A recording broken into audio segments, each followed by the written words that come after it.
NASCAR just dropped a Kyle Larson bombshell. Is his season over? Imagine waking up on a Saturday morning as the defending two-time NASCAR Cup Series champion. You have done everything right. You put in the laps, won the races, and crossed the finish line when it mattered most. You walk into the garage to prepare for the race weekend, and the one person you trust most to build your car is already being escorted out the gate. Again, not because of anything you did. Not because of a rival team, because your own sports officials flagged your car at inspection. And this isn't the first time, it isn't even the second. It is the third time in a single season. You didn't wreck anyone, you didn't fail a drug test, you didn't say the wrong thing at a press conference. Your team's car failed inspection. Again, and you still have to race, with a penalty hanging over your strategy before a single green flag wave. Before we go any further, NASCAR Track Report is closing in on 500 subscribers. And if you're watching this and haven't hit subscribe yet, right now is the time. Drop a comment below telling us whether you think this is an HMS strategy call or whether Jesse Saunders is simply the unluckiest car chief in the entire garage. Your support is what makes content like this possible, and it matters more than you know. Now let's talk about who Kyle Larson actually is entering 2026, because the stakes here are real. Larson walked into this season as the back-to-back Cup Series champion. At Phoenix in 2025, he needed to finish ahead of 3 title contenders on the same track on the same day. He finished third. That was enough. Coming into 2026, he was the undisputed face of the sport, driving the number 5 Chevrolet for Hendrick Motorsports, one of the most consistently fast cars on the grid for 3 straight years. The question entering 2026 was never if he would win, it was who could stop him. Nobody expected the answer to be his own garage. The first cracks appeared early. The Daytona 500, Larson finished P16, forgivable by any honest analysis. Superspeedway racing is controlled chaos. Champions get caught out there all the time and no one panicked. Then came Atlanta, where he was collected in a multi-car incident and finished P30. 2 races in, he was sitting 21st in the championship standings. Still, that wasn't even the real Atlanta story. For a single qualifying lap ran at Atlanta, the number 5 car failed pre-qualifying inspection. Not once, twice. It cleared on the 3rd attempt. The penalty that followed was immediate. Lost pit stall selection and car chief Jesse Saunders ejected from the entire race weekend. Its stall position is not a minor inconvenience in NASCAR. It is a chess piece. Every second gained or lost on pit road compounds across 400 miles of racing. Losing your car chief Saturday morning is the equivalent of a basketball team losing its head coach 2 hours before tip-off. One penalty. It happens. Teams push the limits. Nobody panicked yet. But then came Bristol. At Bristol, 5 cars failed inspection multiple times in a single weekend. Larson, McDowell, Chastain, Custer, and Fincham. All 5 received identical penalties, lost pit stall selection, and a crew member ejected. On the surface, that raises a legitimate systemic question. Is NASCAR tightening its tolerances? Is the next-gen car creating a rules-edge arms race across the entire garage? But underneath that surface question sits a more uncomfortable one. When 5 teams fail, it looks like a widespread issue. When the same team fails again, same car chief, same penalty, same result, it starts to look like something else entirely. The conversation inside the garage shifted. Were Hendrick Motorsports deliberately building the number 5 car right at the edge of legality, accepting pre-race penalties as the cost of doing business in exchange for race day speed? Nobody said it publicly, but people were paying attention. You could still argue coincidence after Bristol. 2 races, 2 penalties, 1 pattern. Then Pocono happened. Pocono is called the tricky triangle for a reason. 3 corners, 3 completely different engineering demands. No setup can be perfect everywhere, and the compromise required there is unlike anything else on the NASCAR schedule. The number 5 car failed inspection twice at Pocono. Passed on the 3rd attempt. Again, lost pit stall selection. Again. Jesse Saunders ejected for the 3rd time in a single season. Same car chief, same penalty, same result. Jeff Gluck put it plainly. 3 inspection failures for the same team in one season isn't a pattern anymore, it's a policy. The second team was also penalized at Pocono, so this was not an exclusively HMS problem that particular weekend. But that detail no longer rescues the number 5's narrative. 3 penalties, 3 ejections, 1 car chief. The pattern was locked in. At what point does a team stop calling this bad luck?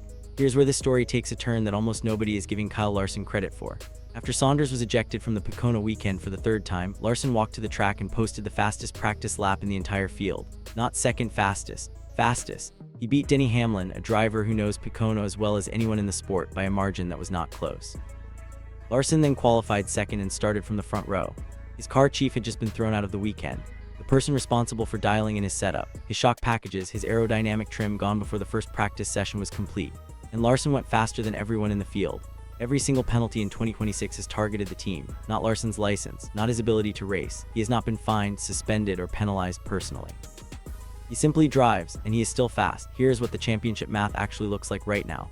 Larson entered 2026 sitting 21st after 2 races. He clawed back. By June, he is sitting 6th in the standings with 462 points, 207 behind Tyler Reddick, who has led the championship from race 1 and has not let go once. 207 points sounds manageable, but every lost pit stall is a strategy tax.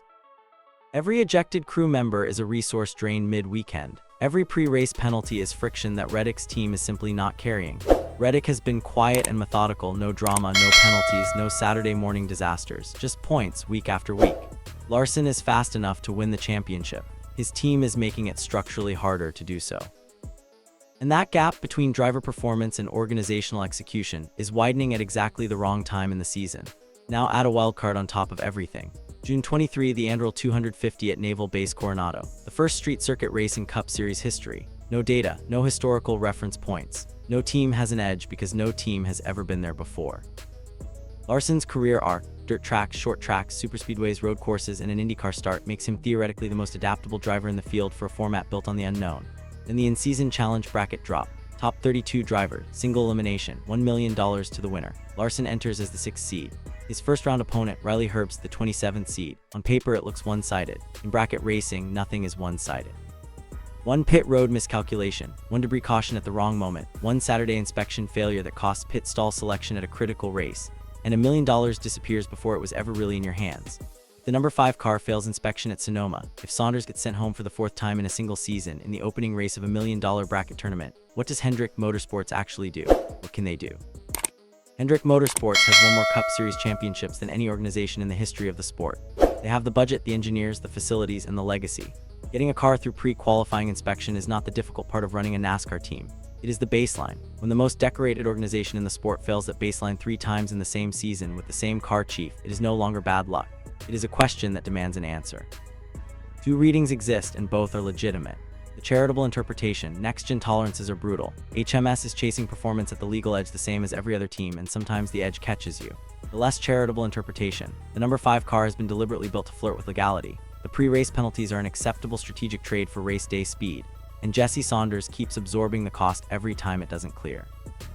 Larson has not lost his composure publicly. No press conference meltdowns, no pointed comments directed at his team. He shows up, he drives fast, he manages Saturday, he races Sunday. Is that professional discipline, or is it a driver who trusts his team enough to let them fix it and is still waiting? Kyle Larson has been hit with 3 inspection penalties in 2026. His car chief has been ejected 3 times. His team has cost him strategic advantages at 3 different tracks, and he is still sitting 6th in the standings, still the fastest in practice, still one clean weekend away from being the legitimate favorite to win $1 million in the in-season challenge. So here's the question, and sit with this one. What does it actually take to knock this guy out of a title race? Because so far in 2026, nobody, including his own team, has figured that out. If you think HMS is doing this deliberately to extract speed, or if you think Saunders is simply the unluckiest car chief on the grid, drop that take in the comments below. And if someone you know is following the Larson Championship situation, share this video with them because this story is only getting bigger from here. If you enjoy real NASCAR breakdowns like this, you'll like what's coming next.